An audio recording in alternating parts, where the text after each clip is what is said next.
Clippers have for so long been seen as the heroes of the VTuber community.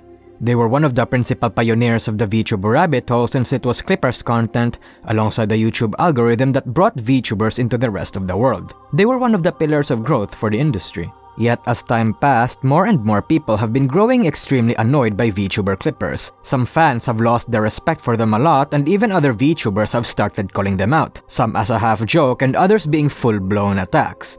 How did that happen? Let's find out.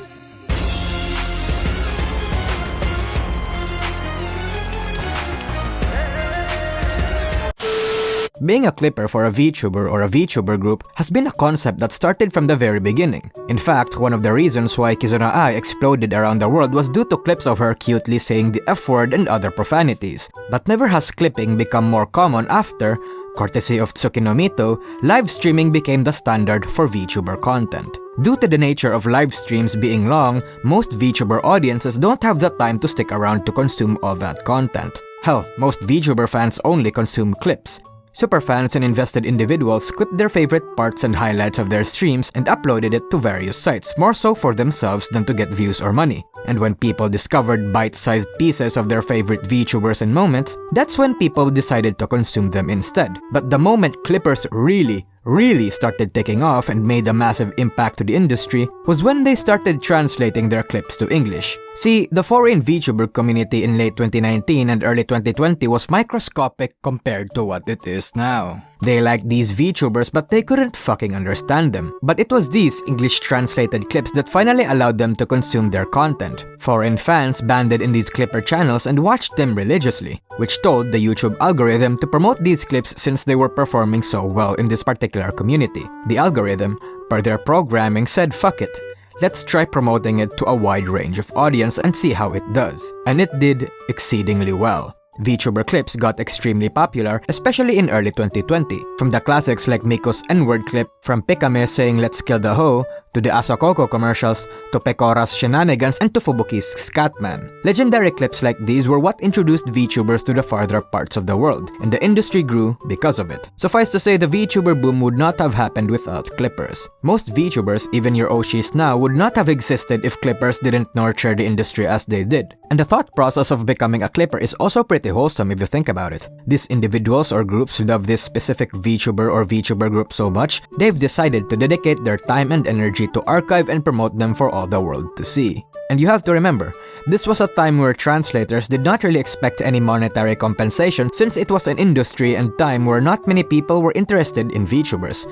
So clips back then were not exactly lucrative or profitable. They wanted to archive these moments for themselves or for others who were willing to see it. All just to have fun and maybe even get their Oshis to notice them. That's pretty fucking wholesome if you think about it. I'm sure a lot of OG clippers who aren't getting much views anymore still operate to this day solely on this objective. However, things changed during and after the VTuber boom.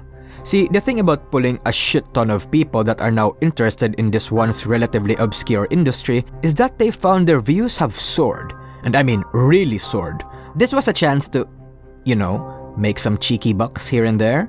After all, why not? Why shouldn't they have even a little bit of reward? They are a significant factor of the VTuber boom, and no VTuber agency is actually forbidding them to monetize their clips. Here's the misconception I find a lot of people argue about online. Despite this particular segment in Cover Corp's rules, this doesn't actually explicitly forbid people to monetize their clips. It only makes it so that clipping and translation channels shouldn't turn clipping into a fucking business. You can still monetize your clips as long as they are what is considered derivative works, which are fan content that are creative, new, adds something to the talents and agency, and doesn't violate their IPs and copyrights.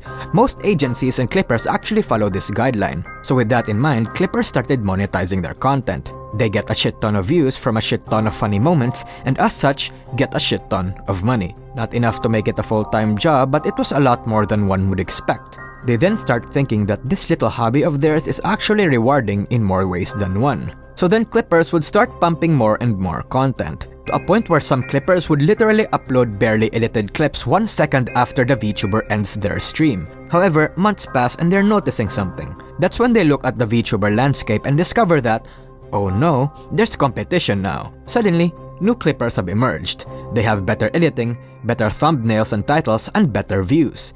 Suddenly, the pool of viewers are being shared by a lot of clippers, so they need to get as much of that pool as possible. They have to pump out more content, find more interesting stories and moments, and they have to do more. However, they think of an absolute big brain strategy. They are clipping waifus, and what do people want in a waifu? Sex appeal. So they start clipping vaguely lewd stories and start using lewd thumbnails. That gets them more views than their competitors. Their competitors do the same, and now they have to level up. So they have to turn to clickbait and controversial topics to get people to watch them instead of others. Their competitors do the same, so they dial it up to 11. They take clips out of context and make it seem like the VTubers they're clipping said something profane or controversial, but never actually say the thing the clipper said in the title. Hell, they even start doing what I call serious baiting by dramatizing the moments they're clipping, especially if it's regards to a graduation or a VTuber's personal issues. Soon enough, it's no longer about sharing the joys of your waifus and supporting your oshis. It's mostly about the views now. That, ladies and gentlemen, was how the clipping community, who used to be called the heroes of the VTuber industry, are now being called leeches. This topic is a gray area among VTuber fans. A lot of early fans obviously appreciate the translators and clippers that elevated the scene to the heights that it is in right now. But by commercialization, many clippers have garnered themselves terrible reputations, to a point where they aren't just called out by fans, but also by VTubers and the official agencies themselves. A lot of clippers fall into this category. Otak Mori, known for joining the VTuber boom during its peak and using attention-grabbing titles and thumbnails, only for the more keen fans to realize that he wasn't exactly reliable most of the time. He's pretty much one of the Hololive community's most notorious examples. And more recently, Kami Clips, who essentially broke the rule that Cover explicitly stated not to do, to make clipping a fucking business. Kami Clips tried to open up memberships for early access and tried to hire clippers for the channel. Recruiting volunteers for a clipper channel is normal, but actually hiring them puts your intention clear that you're basically just trying to min-max monetizing your content and mass-produce clips. He got as far as making unprofessional comments towards Amelia Watson and not addressing the Kiara drama that he caused in one of his clips. This got him to get shit on by a lot of people, and boom, his name lives on in infamy among Hololive fans.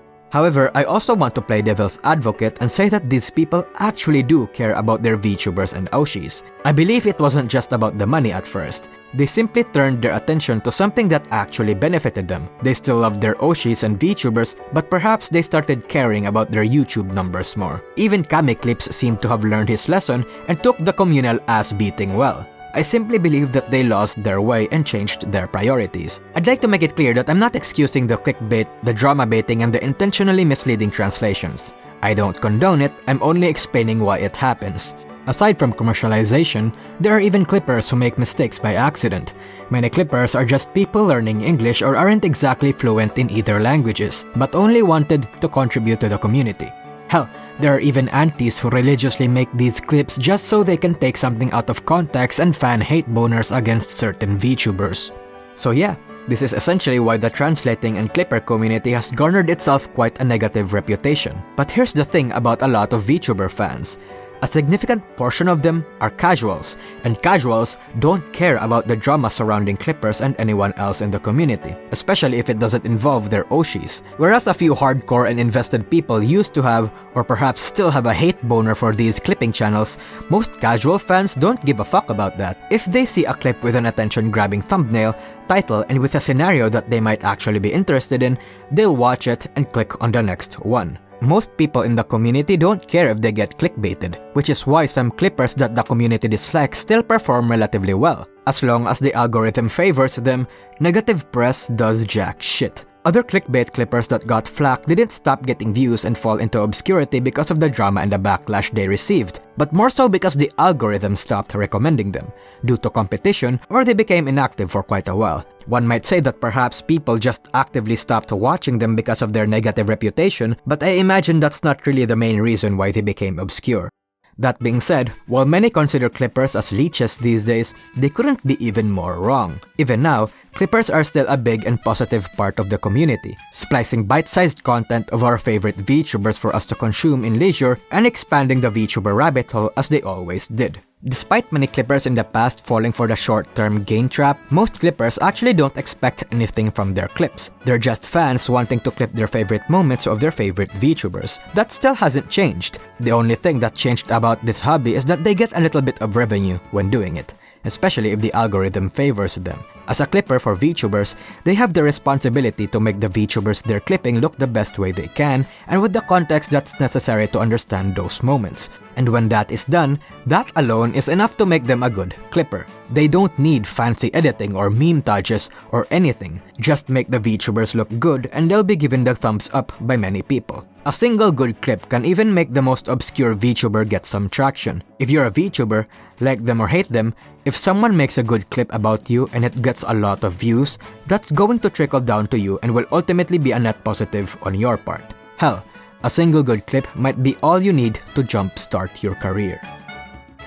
Hey everyone, thanks for watching the video. Leave a like and comment down below if I've missed something or if you want to add something to the video. And if you want to support me, joining my membership or Patreon will be the best way to do so. Anyway, that's it. See ya.